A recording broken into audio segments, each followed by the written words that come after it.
자, 오늘 우리 교회에 대해서 공부하려고 하는데 이제 5번째입니다. 그래서 이제 지역교회 안에서의 나의 역할이라고 제가 제목을 잡았습니다. 우리가 교회가 두 가지가 있다고 배웠죠. 그리스도의 몸된 교회가 있고 지역교회가 있다고 배웠습니다. 이제 어느 것 하나 소홀할 수가 없는 두 가지 중요한 개념이라고 할 수 있습니다. 그러니까 지역교회만 있다고 해도 어려운 문제가 좀 생기고요. 몸된 교회만 있다고 해도 어려운 문제가 생깁니다.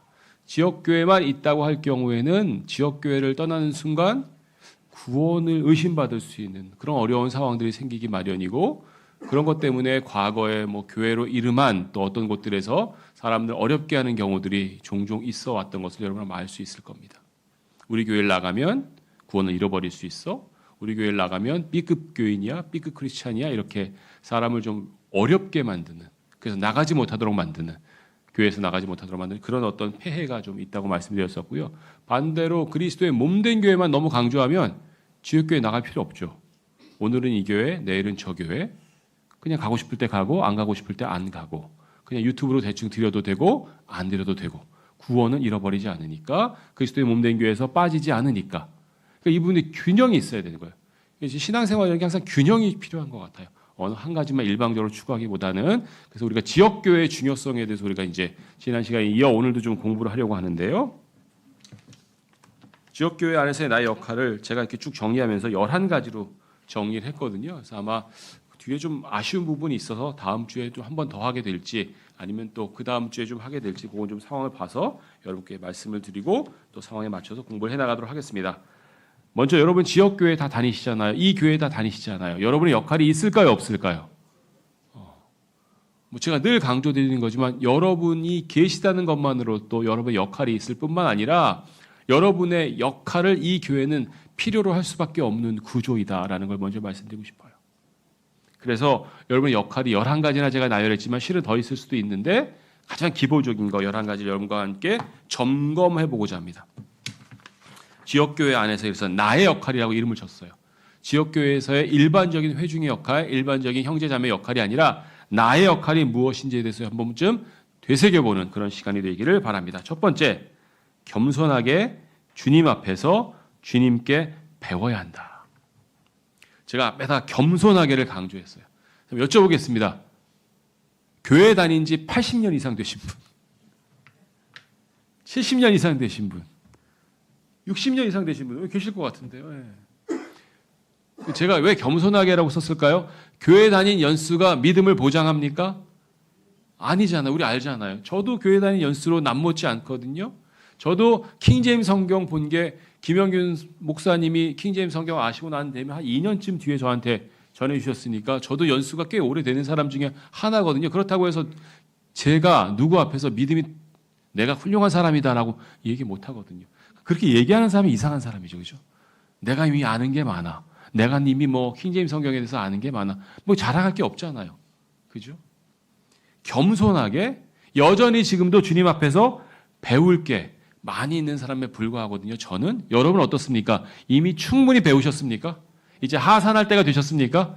다른 교회 하산할 때가 없죠. 우리가 그리스도 안에서. 그죠? 계속 배워야 되는 과정 가운데 있을 수밖에 없죠. 마태복음 11장 29절 말씀 다 같이 한번 읽어보겠습니다. 마태복음 11장 29절입니다. 같이 한번 읽어볼까요? 시작. 나는 마음이 온유하고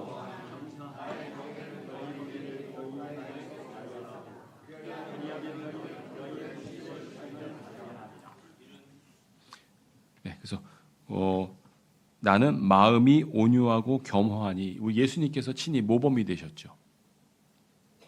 예수님이 친히 온유하고 겸허하다.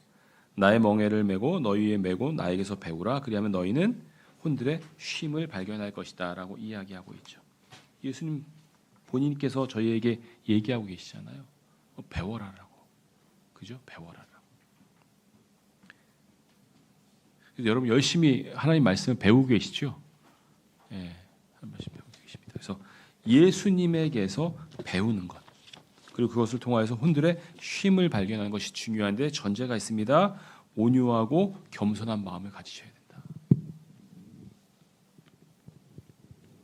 여러분은 어떠십니까? 여러분 온유하고 겸손하십니까? 그런 마음을 갖고 계십니까? 제가 이유는 잘 모르겠지만 킹제임스 성경을 본다고 하는 분들 중에 온유하고 겸손한 사람을 만나기가 쉽진 않았습니다. 왜 그런지 저도 잘 모르겠어요. 교만하고 지식이 많고 잘난 척하는 사람은 몇 번 저도 봤는데 온유하고 겸손한 사람은 저도 몇 번 보지 못했거든요. 여러분 어떻습니까? 킹제임스 성경을 보는데 온유하고 겸손한 사람 많이 만나보셨습니까? 우리 스스로 한번 생각해 봐야 될 것 같아요. 우리 스스로는 온유하고 겸손한가? 자, 그럼 첫 번째, 온유하다란 말은 무슨 뜻입니까? 저는 온유하다란 말의 뜻을 예전에는 어떻게 알았냐면요, 그냥 물에 술 탄 듯, 술에 물 탄 듯 자기 생각이 없는 사람이라고 생각했었거든요. 누가 뭘 해도 그래 다 맞아 이렇게 생각하는 사람, 이렇게 표현하는 사람이 온유하다라고 생각했는데 그 제임스 낙스 목사님의 그 성경의 열매 보니까 그게 아니더라고요. 온유한 사람은 상처받지 않는 사람이에요. 누가 무슨 말을 하든지 간에 상처받지 않는 사람. 그래서 마음에 흠집이나 복수심 같은 자극적인 것들을 남기지 않는 사람이 온유한 사람이다. 온유한 것은 그런 것이다라는 걸 보고 야, 그래서 이렇게 생각할 수 있구나, 온유하다라는 말을. 아마 그래서 지금도 저한테 성령의 열매 보고 너무 감동받았다고 하는 사람들이 여러 제가 전화로 만날 수 있는지도 모르겠습니다. 그래서 예수님이 바로 그와 같이 온유함과 겸허함, 겸손함 실제로 예를 보여주셨고 우리에게도 그것을 지속적으로 배우라고 말씀하시는데 중요한 것 또 한 가지. 이거 한 번 배우면 끝나는 건가요? 온유하고 겸허한 것 배우는 게 한 번 배우면 끝인가요? 구원을 어떻게 받는가? 구원의 영원한 보장은 어떻게 어떤 근거 말씀에 의해서 이루어지는가? 이거는 한 번 배우면 될 수도 있습니다. 근데 주님의 성품을 배우는 것, 온유하고 겸허한 마음을 얻는 것은 한 번 배우면 끝인가요? 일정한 수준이 되면 끝인가요? 아니요, 끝이 없어요. 계속 배워야 되는 거예요. 계속 배워야 돼요. 근데 그 배움이 혼자 있는 것보다 여럿이 있으면 배우기가 쉬워요. 여럿이 있을 때 자기 자신을 알게 되거든요. 그래서 저는 교회라는 모임이 그래서 필요하다고 생각해요. 저는 개인적으로 결혼도 필요하다고 생각해요. 여러분 어떻게 생각하십니까? 결혼 필요합니까? 안 해도 괜찮습니까? 저는 제가 결혼이 필요하다고 말씀드리고 싶은 이유 중에 하나는 결혼하고 제 자신을 진짜 많이 알았어요. 저는 결혼하기 전에는 남들 보기에 그냥 괜찮은 그리스도인이었어요. 별로 모나지 않았고 뭐 성경 말씀 거의 지키려고 노력했고 제가 크게 뭐 사고 친 적도 없으니까. 내가 결혼하고 집사람하고 같이 지내면서 한 집에 살면서 한 방 쓰면서 아, 내가 정말 문제가 많구나라는 걸 알게 됐거든요. 상대방을 보면서 나를 알게 되지 않습니까? 자기 혼자만 수도원에서 도 닦으면 자기가 어떤 사람인지 저는 모른다고 생각해요. 그래서 하나님께서 결혼 제도를 만드셨고 결혼시켜 주셨고 아담이 홀로 있는 게 안 좋아 보이셨기 때문에 짝을 만들어 주신 거 아닙니까? 특별한 소명이 있는 거 아니시라면 결혼하는 게 옳습니다. 결혼함으로써 얻을 수 있는 게 많은데 저는 그 중에 하나가 지속적인 배움이라고 생각하거든요. 근데 그 지속적인 배움은 저는 지역교회도 마찬가지라고 생각해요. 여러분 결혼하셨을 때 어떻게 배우자가 100%다 마음에 드셨습니까? 제가 스스로 생각하자니까요. 나도 내가 마음에 안 드는데 나하고 달리 산 사람이 어떻게 내 마음에 다 100% 들겠어요? 그거 자체가 이론적으로 불성립이죠. 불가한 일이죠. 여러분 교회 다니시면 어떻습니까? 교회 다니는 사람들 다 마음에 드시던가요? 다 생각 다르고 그죠? 상처 주고받는 경우도 많고 그 가운데서 우리 주님이 여러분이 뭘 배우기 원하신다고요? 온유하고 겸허한 마음을 갖고자 원하신다고요. 주님께서 그걸 배우고자 원하신다고요. 교회 안 다니면요, 지역교회 안 다니고 유튜브로만 예배 보시면 이거 못 배워요. 그죠? 아닙니다. 유튜브로 열심히 성경 공부해서 지식은 많은지 모르지만 예수님처럼 이렇게 못 배우니까 예수님 닮아가는 거하고는 거리가 먼 엉뚱한 교만함이 생기는 거예요. 지식은 많아서 성경에 대해서 너무나 많이 아는 것 같은데 정말 예수님 닮은 사람 맞아? 우리가 예수님 닮아가야 되는데 그렇게 되는 거 맞아? 이렇게 된다고요. 그래서 우리는 목표가 뭐라고요? 예수님 닮아가야 되는데 온유하고 겸허한 마음으로 주님께 배우는 것을 게을리하지면 안 된다. 지역교회에 와서 그걸 배우는 거다. 다른 사람하고 어울리면서. 그러니까 예배만 딱 보고 집에 가요. 성경만 딱 공부한 거 내가 필요한 것만 하고 집에 가요. 그럼 배울 게 없는 거예요.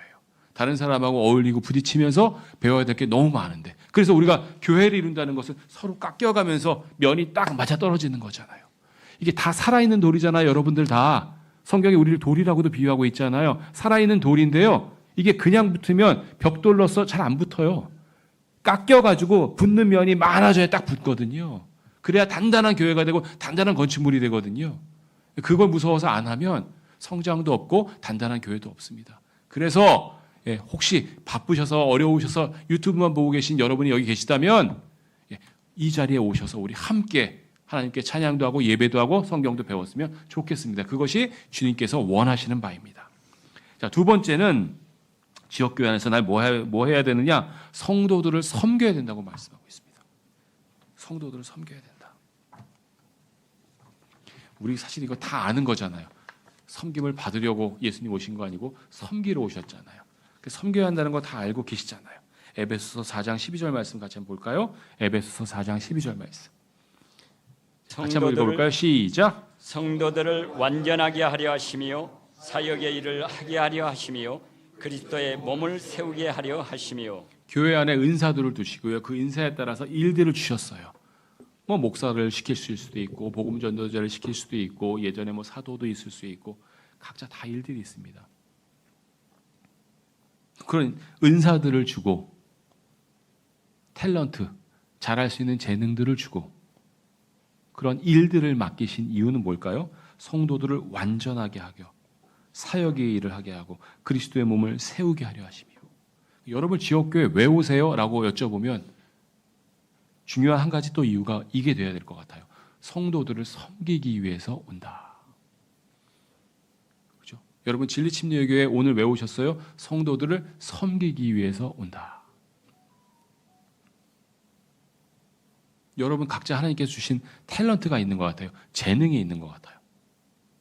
혹시 어떤 재능이 있으십니까? 라고 여쭤보면 나한테 무슨 재능이 있나? 라고 생각하실 수 있는지 모르겠는데 그냥 간단하게 사소한 거 하나하나만 좀 얘기해 볼까요? 제가 혹시 남자분들은 대부분 운전면허증이 있으십니까? 우리 교회는 운전면허증이 가지신 분들이 섬길 수 있는 영역이 여러 가지가 있는데 앞으로 더 많아질 것 같아요. 우리 교회에 이제 오시기가 좀 어려운 분들 계실 것 같아서 이따가 제가 우리 감독 어른들하고 좀 논의하려고 하는 부분도 뭐 어떻게 셔틀버스를 만들어야 되나, 이동할 수 있는 뭐 차량 봉사 같은 걸 모아야 되나, 모았을 때 좀 주차를 도와줄 수 있는 분은 계실까나. 왜냐하면 주차하는 게 좀 어려움이 될 수 있잖아요. 좁은 곳에다가. 오늘도 뭐 위에 올라가 보시면 아시겠지만 주차할 곳이 없어가지고 막 이렇게 끼워서 세우기도 하고 그랬거든요. 그런 것들 좀 체계적으로 도와줄 수 있는 부분이 있을까 했는데 어떤 분이 또 자원함으로 내가 그런 거 하겠다고 본인 말씀으로는 모든 성도님들의 발레 파킹을 해드리고 싶다라고 말씀하셔서 현실적으로 가능할지 모르겠지만 마음은 그렇다. 네, 섬김이죠, 섬김. 섬김이죠, 섬김. 그러니까 앞에 나와서 섬기는 것도 있지만 보이지 않게 섬기는 것도 있죠. 물 한 잔 떠드리는 섬김도 있을 수 있고 설거지 하시는 분도 계시고 무어도 계시고 제가 일일이 나열하지 않겠습니다만 다 각자 섬김이 있으시잖아요. 그 역할들 주님께서 주신 역할들이고 그런 것들이 여러분이 우리가 지역교회에서 각자 해야 할 역할이라고 성경은 이야기하고 있습니다. 그럼 한번 여쭤보겠습니다. 여러분은 혹시 이런 생각을 가지고 아침마다 주일 아침마다 교회 오십니까? 내가 한 가지라도 좀 섬겨야겠다. 다음번에 오실 때는 한번 좀 생각해 보시면 좋겠어요. 내가 오늘 한 가지라도 좀 섬겼으면 좋겠다. 뭘 섬길 수 있을까? 사소한 거 하나라도. 뭐 여러분 딱 그 바닥에 떨어진 휴지 하나 줍는 것도 섬김이 돼요. 왜냐하면 여러분이 안 주우시면 누군가 또 주어야 되니까. 그죠? 하나하나가 다 섬김이 될 수 있다는 것 말씀드립니다. 자, 그다음 세 번째는 하나님의 말씀을 전하고 가르치는 것이다. 이것은 우리 모두가 또 할 수도 있는 역할일 수도 있고 또 어떤 사람이 할 수도 있는 역할이 될 수도 있는데 사도행전 1장 8절 말씀 다 같이 한번 볼까요? 사도행전 1장 8절입니다. 시작. 그러나 성령께서 너희에게 임하신 후에는 너희가 권능을 받으리라. 그리하면 너희가 예루살렘에서와 온 유다에서와 사마리아에서와 땅의 맨 끝부분에까지 모두 이르러 나에게 증인들이 되리라. 네. 여러분 너무나 잘 아는 유명한 말씀이잖아요. 제가 사실은 아까 오전에 말씀드린 바인데 상봉역에서 전도지 돌리신 그분이 아직도 누군지 제가 연락을 못 받았습니다. 누군가가 이렇게 복음을 전하시고 계시고 전도지 돌리고 계신 것 같아요. 감사한 일이죠. 여러분도 아마 각자 다 삶의 현장에서 또 일터에서 아마 하시고 계실 것이라고 생각이 듭니다. 또 우리 교회가 이제 좀 더 이제 규모가 갖춰지고 좀 정리가 되고 하면 저는 우리 교회 근처에 이렇게 전도지를 돌리는 날 같은 것도 정해서 한번 돌려도 보고 지역교회에서의 온전한 역할들을 감당하는 것도 한번 생각해 보고 있거든요. 특히 우리가 이제 아마 뭐 몇 달 내에 아마 옮겨갈 거 생각하면 그 지역 내에서 이제 새로운 이미지를 우리가 주는 거잖아요. 거기서 전도지도 돌리고 복음도 전할 수 있는 방법. 또 만약에 뭐 기회가 된다라면 주민들을 모셔다가 또 식사도 대접하면서 복음을 전할 수 있는 방법, 여러 가지 것들을 생각할 수 있거든요. 그래서 하나님의 말씀을 전하고 가르치는 것은 방법이 하나만 있는 거 아니죠. 여러 가지가 있을 수 있어요. 그죠? 그래서 그들이 들을 수 있는 분위기와 환경을 만들어 주시는 것, 여건을 만들어 주시는 것조차도 다 여기에 포함될 수 있다고 생각을 합니다. 그런 관점에서 하나님의 말씀을 전하고 가르치는 것 또한 나의 역할이라고 할 수 있고요. 디모데후서 2장 2절 말씀 같이 한번 읽어볼까요? 시작. 그리고 내가 많은 증인들 가운데 나에게서 들어온 것들 그 동일한 것들을 너는 신실한 사람들에게 맡기라. 그들이 다른 이들 또한 가르칠 수 있으리라. 예, 이걸 예전에 제가 다른 어떤 책을 읽어보니까 디모데 원리다 이렇게 설명하고 있더라고요. 디모데 원리는 뭐예요? 내가 좋은 것을 잘 배웠어요. 거기서 끝나는 게 아니라 내가 배운 것을 다른 사람에게 가르쳐줘서 그 사람이 또 다른 사람을 가르칠 수 있도록 하는 거. 이걸 이제 디모데 원리라고 하기도 하고 뭐 영적 배가의 원리라고도 하는데요. 이런 일들이 계속 있어져야 되는 거죠. 그러니까 이 교회에서 여러분이 좋은 것을 배우셨으면 이제 어딘가 나가서 또 다른 사람을 가르칠 수 있는 상황이 되지 않겠습니까? 그러니까 여러분이 단순히 배우는 데서 끝나는 것이 아니라 만약에 내가 가르칠 수 있는 기회가 주어진다면 뭐 이런 걸 염두에 두고 준비하시는 것도 나쁘지 않습니다. 그래서 신실한 사람들에게 말씀이 맡겨지고 그들이 또 다른 사람들을 키워내고 가르칠 수 있도록 되고 이런 것들이 우리 지역교회에서 우리가 해야 할 역할 중에 하나라고 이야기할 수 있습니다. 또 지역교회에서 해야 할 중요한 역할, 여러분과 관계된 것 중에 하나일 수도 있죠. 침례가 있습니다. 침례. 마태복음 28장 19, 20절 말씀을 같이 한번 읽어볼까요? 자, 시작. 그러므로 너희는 가서 모든 민족들을 가르치고 그들에게 아버지와 아들과 성령의 이름으로 침례를 주며 무엇이든지 내가 너희에게 명령한 모든 것들을 준수하도록 그들에게 가르치라. 그런즉 보라, 내가 세상 끝까지라도 언제나 너희와 함께 있느니라. 아멘. 예, 여러분 다 침례를 받으셨습니까? 우리 교회도 여건이 되면 이제 침례탕 같은 게 있으면 좋겠다고 생각을 하거든요. 침례를 받고자 하는 사람이 바로 받을 수 있는 여건이 있으면 좋겠다고 생각을 하는데요. 근데 한 가지 여쭤보고 싶습니다. 침례는 누가 줄 수 있습니까? 이 마태복음 28장 19, 20절에 보면 너희는 가서 모든 민족들을 가르치고인데 여기서 너희는 목사만 해당됩니까?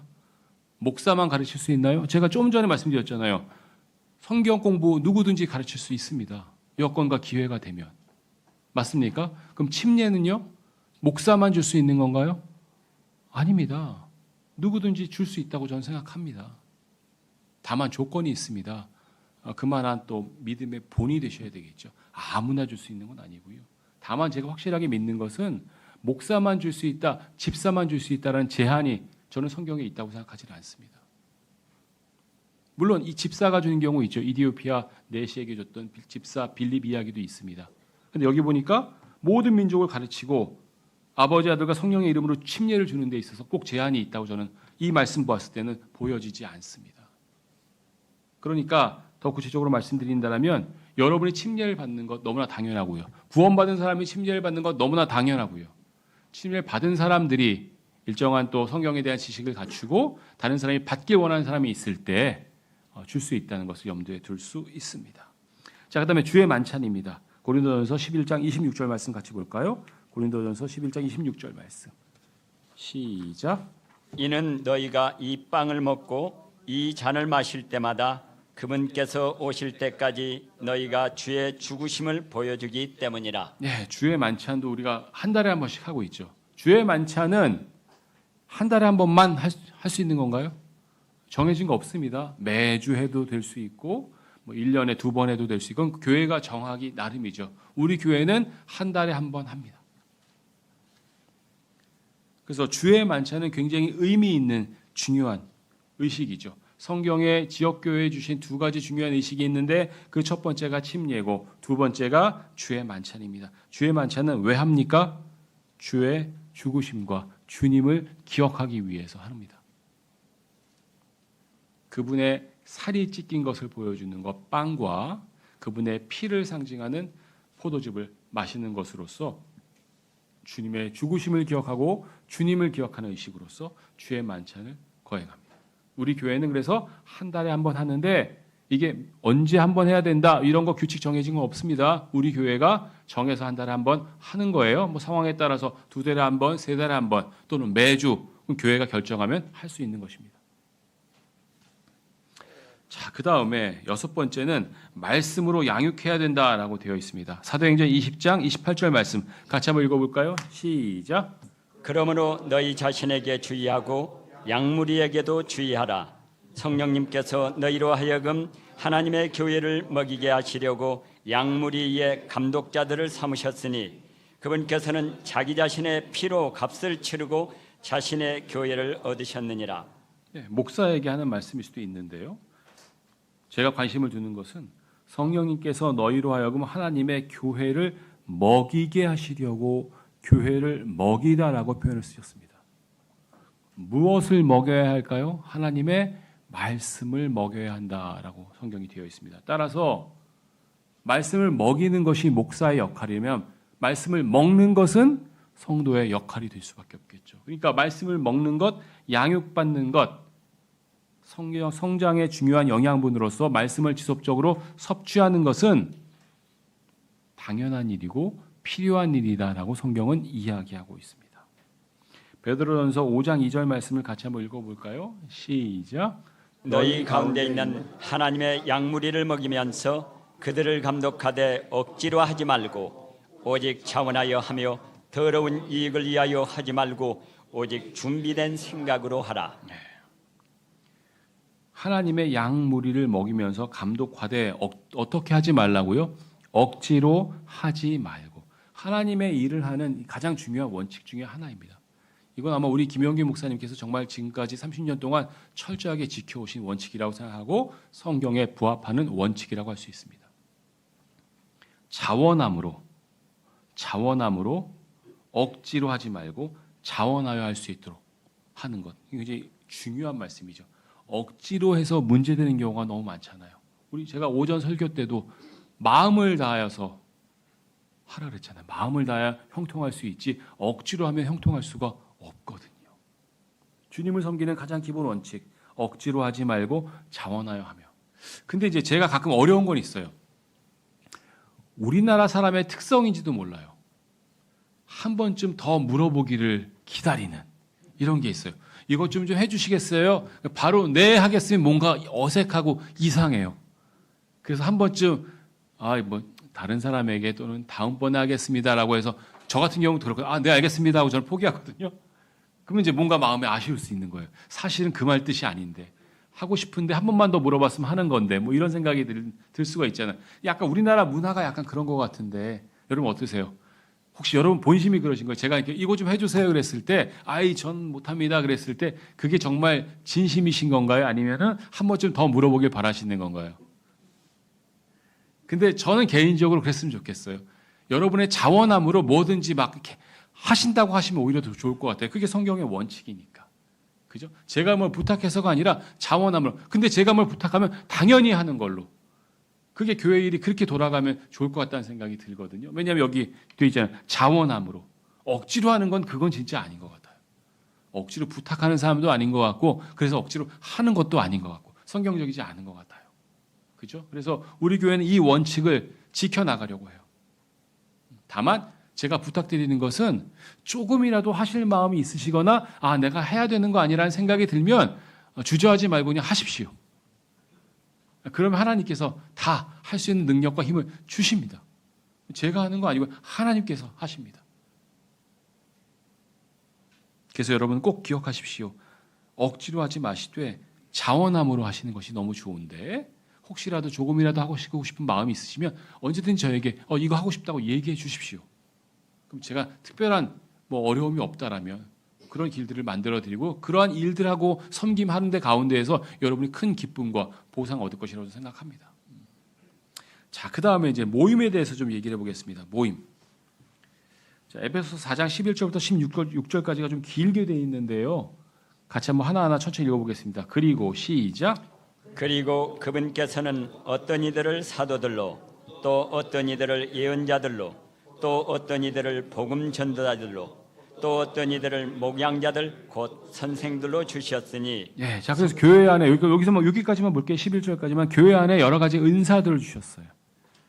사도라는 것도 주셨고 예언자들이라는 것도 주셨고 복음 전도자도 주셨고 목양자들 곧 선생도 주셨는데 이런 다양한 은사들을 주셨어요. 여기만 있겠습니까? 은사가 아니요. 여러 가지 또 다양한 은사가 있을 수 있습니다.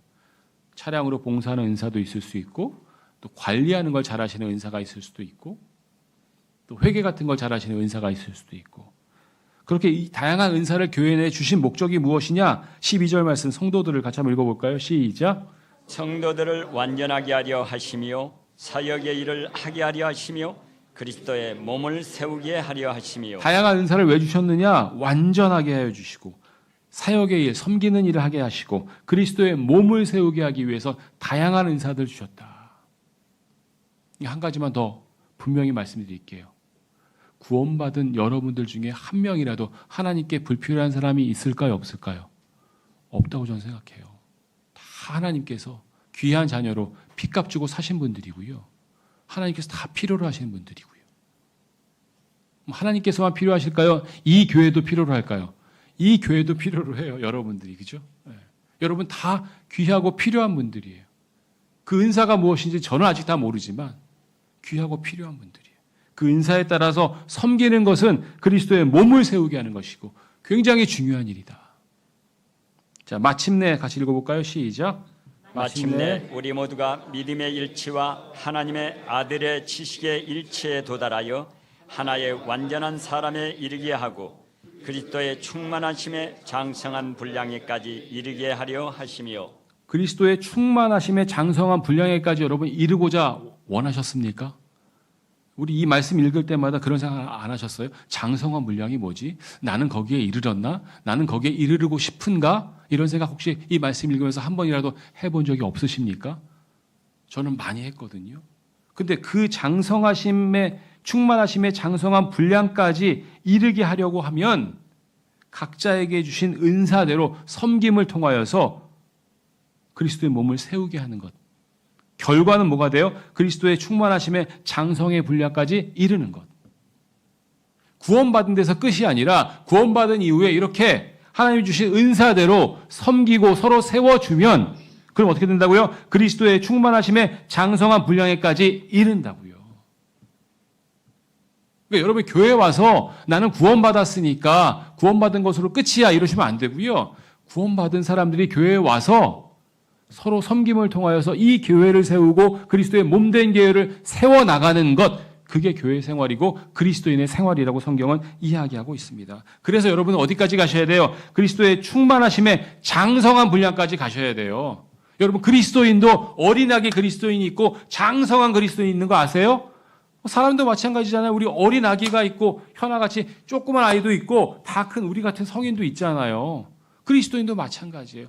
갓난아기처럼 우유만 먹어야 되는 아이가 있는가 하면 장성한 분량에 이르러서 딱딱한 고기를 먹을 수 있는 사람이 있다고요. 여러분이 딱딱한 고기를 먹는 장성한 분량까지 이르려면 여러분께 주어진 은사대로 열심히 섬기시는 것, 그걸 통해서 이 교회가 세워지고 그리스도의 몸이 세워지는 것이라고 성경은 이야기하고 있는데 너무나 당연하게도 모임에 나오시지 않으시면 이 교회 가운데 계시지 않으시면 우리가 그 일을 할 수가 없다고요. 제일 중요한 거 모임 가운데 나오셔야 돼요. 자꾸 얼굴 보고 우리가 장성한 분량에까지 이를 수 있는 기회들과 계기들을 만들어야 됩니다. 유튜브만으로 되지 않고요. 그래서 가급적 유튜브를 보시는 분들도 기회가 되시면 여러분의 여건은 모릅니다. 기회가 되시는 만큼이라도 오시면 좋겠다라고 감히 말씀을 드립니다. 자, 그 다음 구절 볼까요? 우리로 하여금 시작.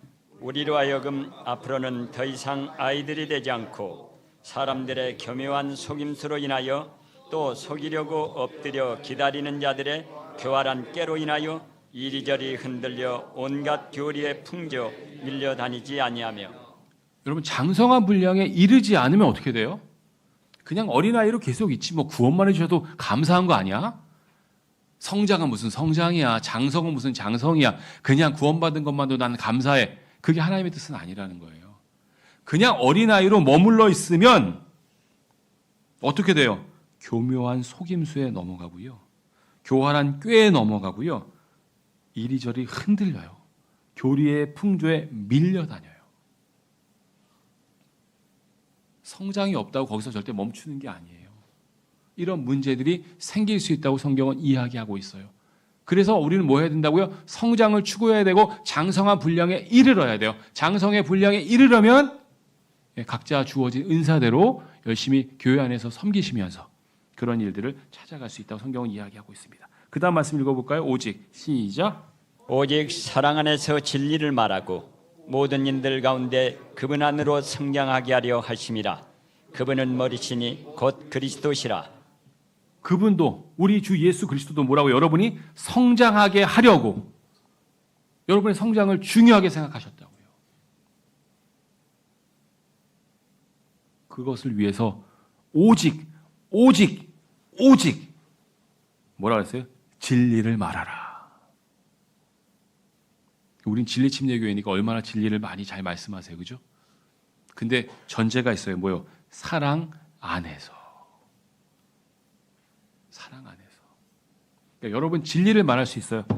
자, 성경 말씀 이 구절의 근거에서 이렇게 하면 돼요. 이렇게 하면 안 돼요. 여러분 혹시 그런 거 잘하십니까? 저는 그런 거 옛날에 잘했거든요. 성경적으로 이거 해도 되는 거야? 성경적으로 이거 하면 안 되는 거 아니야? 예전에 그렇게 배웠거든요. 성경적으로 옳다 그리다만 너무 많이 배워가지고. 근데 제가 뭐가 없었냐면 이 사랑이 없었어요. 사랑이 없으니까 그 사람이 믿음에서 떨어져 나가네. 여러분 만약에 우리 교회 손님이 처음 왔어요. 그럼 어떻게 해야겠어요? 물어볼 수 있죠. 교회 다니세요? 아, 네. 뭐 집 근처에 있는 어디 장로교회 다녔어요. 감리교회 다녔어요. 그럼 여러분 어떻게 얘기하시겠어요? 배교제의 교회를 다니셨구만. 이러면 돼요, 안 돼요? 안 되죠. 그 잘못된 교리를 가르치는 교회입니다. 아르미니안주의입니다. 뭐 이렇게 얘기하면 안 되잖아요. 그렇죠?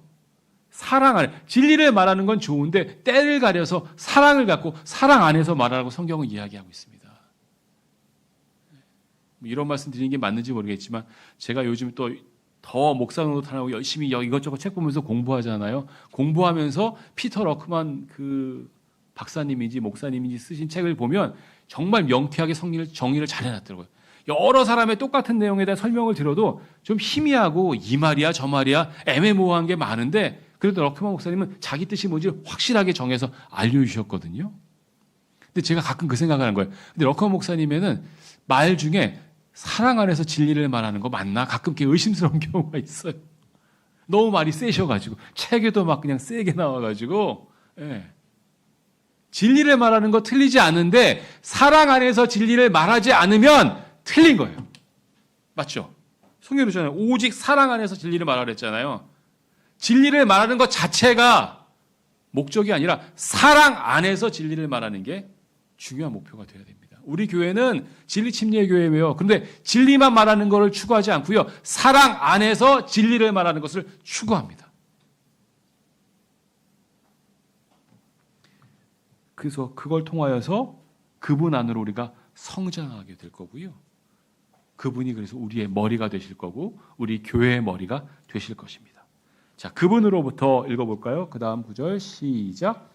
그분으로부터 몸 전체가 다 같이 적합하게 결합하고 모든 마디가 저마다 공급하는 것으로 가득 채워지나니 각 부분의 분량 안에서 효과적으로 역사하심에 따라 몸을 성장하게 하시어 스스로 사랑 안에서 세우는 데까지 이르도록 하시느니라. 몸 전체가 다 적합하게 결합하고 여러분 몸이 이렇게 조직이 결합돼야 되잖아요.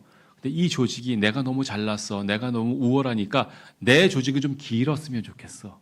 내 혈관은 좀 더 길었으면 좋겠고 내 근육은 좀 더 컸으면 좋겠어. 왜? 내가 잘났으니까. 그러면 그게 몸이 잘 이루어지겠어요? 비정상이 되잖아요. 판에 이만한 몸통은 그렇지 않은데 비정상이잖아요. 이상하잖아요. 적합하게 결합되려면 적합하게 서로 맞춰야 되는 거죠. 그죠? 모든 마디가 저마다 공급하는 것을 가득 채워지고 각 부분의 분량 안에서 효과적으로 역사하심에 따라 몸을 성장하게 하시어 스스로 사랑 안에서 세운 데까지 이르도록 하시느니라. 여기는 진리 안에서 안 하고 사랑 안에서만 있네요. 사랑 안에서 스스로 세워지는 데까지. 사람을 세우는 데는 사랑이 중요해요? 진리가 중요해요? 둘 다 중요하죠. 근데 저는 개인적으로 사랑이 좀 더 중요하다고 생각해요. 사랑이 없으면 사람이 다 그냥 가버려요. 떠나가요. 그 무슨 소용이 있어요? 가버리고 난 다음에 진리를 아무리 가르치려고 해도 사람이 없는데, 그죠? 저는 그래 여기도 보니까 스스로 사랑 안에서 세우는 데까지 이르도록 하시느니라. 이게 중요한 것 같아요. 고린도전서 13장 말씀을 모르신 분은 안 계시잖아요. 그죠? 사랑의 말씀을 모르시는 분은 안 계시잖아요. 그죠? 그래서 교회 다니시면서 어떤 형제 자매와 좀 껄끄러운 것이 생길 것 같다 하시는 분 고린도전서 13장 말씀 그 앞에 나오는 말씀만이라도 다시 한번 읽어보시고 내가 사랑 안에서 저 사람을 세워야지. 내가 말은 하되 진리를 말하되 사실을 말하되 사랑 안에서 말해야지 마음을 가다듬으시면 훨씬 더 여러분 모두에게 유익이 될 거라고 생각합니다. 자, 그다음에 기도에 대해서 얘기해 볼까요? 사도행전 4장 31절 말씀. 사도행전 4장 31절 말씀 기도. 그리고 한번 읽어볼까요? 시작. 그리고 그들이 기도한 후에 그들이 함께 결집한 그 장소가 흔들렸더라.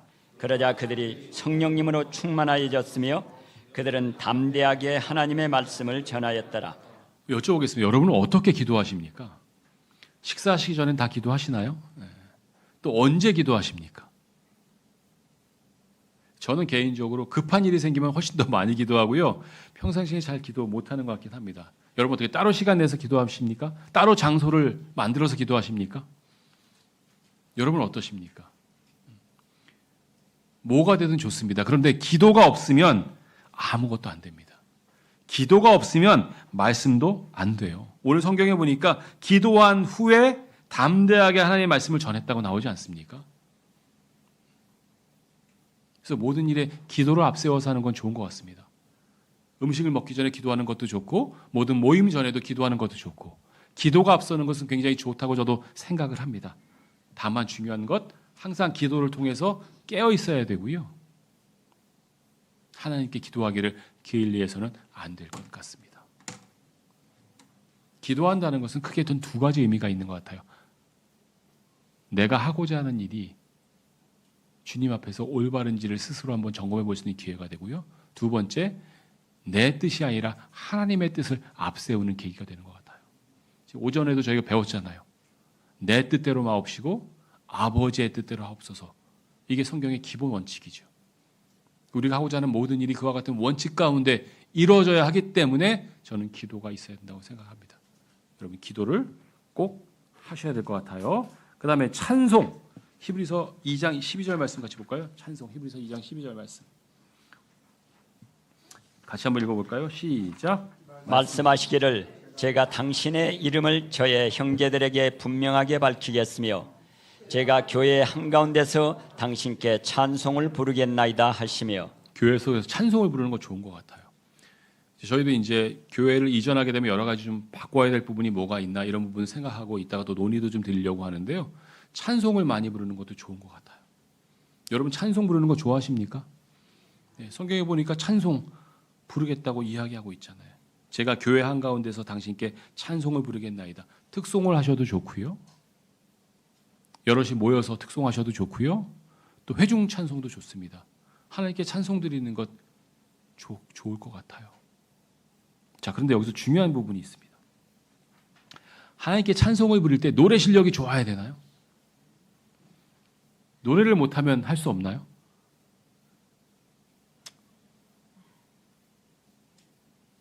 저는 노래 부르는 것과 찬송은 좀 다르다고 생각하는데 여러분은 어떻게 생각하십니까? 이게 노래를 못하면 하지 마세요. 나가세요. 이러면 안 된다고 저는 생각하거든요. 교회에서는.